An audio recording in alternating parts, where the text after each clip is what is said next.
नमस्कार दोस्तों, दयानंद सैनी चैनल में आप सभी का हार्दिक स्वागत है। दोस्तों, इस वीडियो में हम बात करेंगे मंडे को मार्केट है वो किस तरीके से रिएक्ट करेगा, क्योंकि आज फ्राइडे था और अर्ली हाफ में ऑप्शन का ओनली प्रीमियम फ्राई है वो अपने को देखने को मिला। क्योंकि जो फर्स्ट 5 मिनट की रेंज बनाई थी ना तो उसका हाई का ब्रेकआउट हुआ ना ब्रेक डाउन हुआ। तो यदि जिसको कैंडल स्टिक्स का नॉलेज था उसने स्कैल्पिंग करके कुछ छोटा मोटा प्रॉफिट किया होगा, अदरवाइज वहां पर प्रीमियम डीके के अलावा अपने को कुछ भी देखने को नहीं मिला था। और आशा करता हूं कि दोस्तों आपको अच्छा खासा प्रॉफिट ही हुआ होगा। पर सेकंड हाफ में जैसे ही रिकवरी आई लास्ट के 1 आवर में देखिएगा अच्छी खासी शानदार तेजी है वो देखने को मिली और मार्केट ने डाउन साइडेड में ही क्लोजिंग दी है, पर निफ्टी 24,000 के लेवल के ऊपर सस्टेन किया, जो कि अपने मार्केट के लिए एक अच्छा खासा साइन है। तो दोस्तों, आज का आपका दिन कैसा रहा कमेंट करके जरूर बताइएगा। यदि हम निफ्टी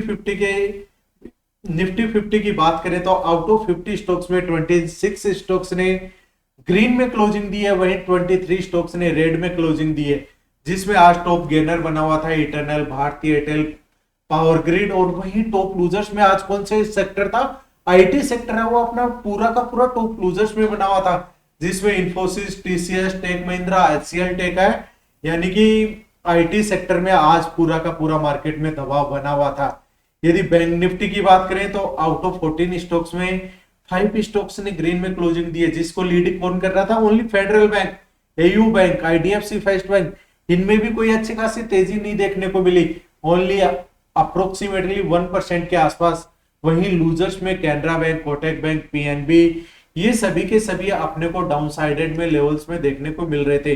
तो दोस्तों, मंडे का आपको क्या व्यू है? क्या मार्केट है वो गैप अप ओपनिंग होगी या गैप डाउन ओपनिंग होगी? क्योंकि जो कैंडल बनी है डेली चार्ट पे हेमर टाइप की कैंडल बनी है, हेमर कैंडल बनी है।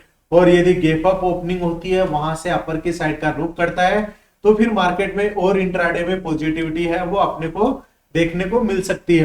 दोस्तों, यदि कैंडल स्टिक्स का आपको नॉलेज नहीं है तो अपनी प्लेलिस्ट बनी हुई है, वहां पर आप अपने कैंडल स्टिक्स के बारे में सीख सकते हैं, ताकि आपको लाइव मार्केट में भी उसका बेनिफिट है वो मिल सके। चलिए आप बात करते हैं निफ्टी की कि मंडे को निफ्टी है वो किस तरीके से काम करेगा और हमें किस स्ट्रेटजी पे काम करना है। तो सबसे पहले चलिए बात करते हैं कि आज मार्केट में क्या हुआ था। आज के मार्केट की यदि फर्स्ट 5 मिनट की कैंडल की बात करें तो यहाँ पर देखिए हमने यहाँ पर हाई और लो को मार्क किया, यहाँ पर सपोर्ट लिया, हेमर कैंडल बनी, वापस से रेजिस्टेंस पे गया और यहां से डाउन साइडेड। फिर ये जो पूरा का पूरा टाइम स्पेंड किया है, यहाँ पर क्या हुआ दोस्तों? Only premium DK. तो हमेशा ट्रेड करना 10:30 से लेके 1 PM तक है वो आप ट्रेड करना अवॉइड कर सकते हैं, क्योंकि इसी टाइम पीरियड में इसी में ही सेलर है आप, तो उसमें आपको अच्छा खासा प्रॉफिट है वो देखने को मिल सकता है। यदि बायर है, ऑप्शन बायर है, तो उसमें सबसे ज्यादा यहाँ पर प्रीमियम डीके है वो अपने को देखने को मिलेगा। और यहाँ पर इन्वर्टेड हेमर कैंडल बनी, बुलिश इनगल्फिंग कैंडल बनी, और वहां पर कहां पर गया? जो फर्स्ट 5 मिनट का हाई था उसी लेवल पर जाकर रिजेक्शन आया, नीचे आया। जब यहां पर मार्केट में रिकवरी हुई शानदार 23,920 से 24,044 तक के लेवल्स के आसपास गए, यानी अप्रोक्सीमेटली 130-140 की रेंज में यहाँ पर रिकवरी है वो देखने को मिली है। मंडे के लिए यदि आपने कोई भी पोजीशन कैरी फॉरवर्ड की है तो आप बता सकते हैं। हालांकि यहाँ पर अब चलिए अभी हम सबसे पहले डेली चार्ट पे बात कर लेते हैं कि डेली चार्ट पे क्या बना हुआ है।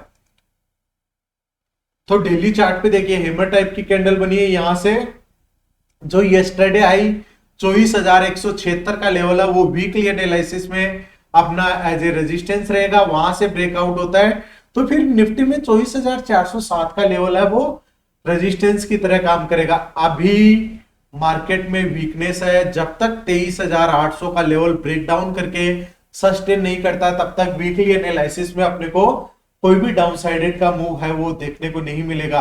तो दोस्तों, निफ्टी के वीकली चार्ट को भी आप ध्यान में रखते हुए ही अपनी ट्रेड का सेटअप है वो बनाइए। और मंडे के यदि 24,089 का लेवल निफ्टी ब्रेकआउट करता है, एक फर्स्ट 5 मिनट की कैंडल इसके ऊपर सस्टेन कर जाती है, तो फिर इंट्राडे में अबाउ की साइड का मोमेंटम आता हुआ नजर आएगा, जिसका 24,129 फर्स्ट रेजिस्टेंस रहेगा, सेकंड रेजिस्टेंस 24,180 और वहां से भी ब्रेकआउट होता है तो 24,235 का लेवल है वो निफ्टी के लिए एज ए स्ट्रॉन्ग रेजिस्टेंस की तरह काम करेगा। यदि गैप डाउन की बात करें तो आज जैसे ही फर्स्ट 5 मिनट का लो है 23,944 के नीचे मार्केट चलना स्टार्ट होता है तो फिर मार्केट में अगेन अपने को वीकनेस है वो देखने को मिल सकती है, जिसमें 23,891 फर्स्ट सपोर्ट रहेगा, सेकंड सपोर्ट 23,841 और 23,789 ये इंपॉर्टेंट एज ए सपोर्ट की तरह काम करेंगे। अब दोस्तों हम बात करते हैं कि ये लेवल्स है वो आप अपने चार्ट पे मार्क करके रखिए। अब सपोर्ट का मतलब क्या हुआ कि हमने सपोर्ट भी ड्रॉ कर लिए, रेजिस्टेंस भी ड्रॉ कर लिए, तो सपोर्ट का मतलब क्या है, मार्केट इस लेवल को एज ए सपोर्ट की तरह इंडिकेट करेगा और इस लेवल पर अपने को बायर है वो एक्टिवनेस है वो देखने को मिल सकती है। यदि यहां से बायर एक्टिवेट होता है तो मार्केट अबव की साइड जाएगा और यहाँ पर सेलर यदि एक्टिवेट हो जाता है तो फिर वापस से ये जो नीचे का लेवल है वो अब अपने लिए एज ए सपोर्ट की तरह काम करेगा और अपर का साइड है वो एज ए रेजिस्टेंस की तरह काम करेगा। तो मार्केट है वो सपोर्ट और रेजिस्टेंस के बेस पे ही अच्छे खासा काम करता है। तो दोस्तों आप उसका ध्यान में रखते हुए ही अपनी ट्रेड का सेटअप है वो करिए। बात करते हैं सेंसेक्स की, तो सेंसेक्स में ने भी आज वही निफ्टी वाली कहानी दोहराई है। फर्स्ट 5 मिनट का हाई और लो के बीच में ही अपना पूरा कंप्लीटली टाइम है वो स्पेंड किया है। तो यहाँ पर लास्ट में या फिर जिसने कैंडल स्टिक्स के बेस पे ये ट्रेड बना था अपना, सेकंड यहाँ पर ट्रेड बना था और थर्ड यहाँ पे, तो 3 पोजीशन आज आपने बनी थी और उसका यदि वहां पर आपने मिस की है तो फिर कोई भी अच्छा खासा मोमेंटम आपको कैप्चर करने को देखने को नहीं मिलेगा। यदि 77,042 का लेवल ब्रेकआउट हो जाता है, गैप अप ओपनिंग होती है, तभी हमें अबव की साइड का मोमेंटम आता हुआ नजर आ सकता है, जिसमें 77,205 फर्स्ट रेजिस्टेंस रहेगा, 77,394 सेकंड रेजिस्टेंस और वहां से ही ब्रेकआउट होता है तो 77,520 का लेवल है वो एज ए इंपॉर्टेंट रेजिस्टेंस की तरह काम करेगा। यदि गैप डाउन की बात करें 76,628 इसके नीचे एक कैंडल सस्टेन कर जाती है तभी वीकनेस है वो स्टार्ट होगी।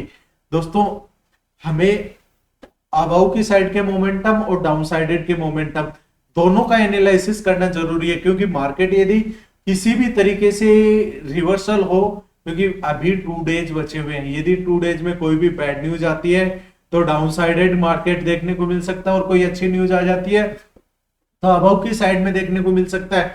और यदि आप फ्रेशर है तो दोस्तों मैं आपको एक एडवाइस करना चाहूंगा, फ्राइडे को बीटीएसटी करना अवॉइड करिएगा, क्योंकि इसमें 2 डेज और 3 नाइट का प्रीमियम डीके है वो इंक्लूड होता है और मंडे को यदि 100 पॉइंट गैप अप या गैप डाउन होता है आपके फेवर में, यानी आपने कॉल साइड बाय किया है और वहां पर 100 पॉइंट के यदि गैप अप भी होता है तो वो उतना ही इंपैक्ट करेगा जितना कि आपकी वहां पर प्रीमियम डीके होगा, उसमें आपको कोई भी अच्छा खासा प्रॉफिट है वो देखने को नहीं मिलेगा। 76,628 का ब्रेकडाउन करता है तो 76,466 फर्स्ट सपोर्ट रहेगा, सेकंड सपोर्ट 76,232 और इस लेवल का भी ब्रेकडाउन हो जाता है तो 76,070 का लेवल है वह एज ए सेंसेक्स में इंपॉर्टेंट सपोर्ट की तरह काम करेगा। चलिए बात करते हैं बैंकिंग सेक्टर के। 278 पॉइंट नेगेटिव में क्लोजिंग देखने को मिली है। अब मंडे को किस तरीके से रिएक्ट करेगा, सबसे 57,584 का लेवल बैंक निफ्टी के लिए एज ए इंपॉर्टेंट सपोर्ट रहेगा। यदि इसके नीचे चलता है मार्केट तो बैंकिंग सेक्टर का फर्स्ट सपोर्ट रहेगा 57,389, सेकंड सपोर्ट रहेगा 57,202 और वहां से भी यदि कंटिन्यूसली मार्केट डाउन ट्रेंड में चलता है तो फिर 57,000 का लेवल एज ए सपोर्ट की तरह काम करेगा।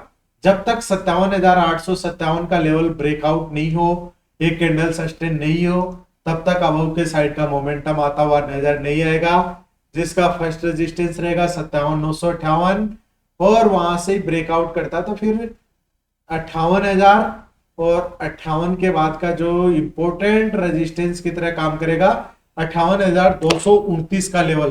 तो दोस्तों इन लेवल्स को आप अपने चार्ट पे मार्क करके रखिएगा। यदि आपको कोई भी कंफ्यूजन हो तो आप कमेंट बॉक्स में कमेंट करके बता सकते हैं। धन्यवाद दोस्तों, जय हिंद जय भारत।